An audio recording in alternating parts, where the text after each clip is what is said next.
Waiting for the train. Yeah. I didn't care nobody was coming down here, so I said no on the road. I figured now the road's closed, I might as well do it to my benefit. So I'm always having to stand on that side, but I can't get a good straight shot. But the road was closed. I'm like, they won't mind. So I was like, oh, I didn't know people were coming down this way.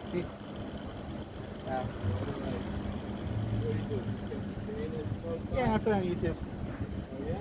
Yeah, ow, sorry. It's at Spring Lake now. Did you guys get any bad storms down here the last couple of days?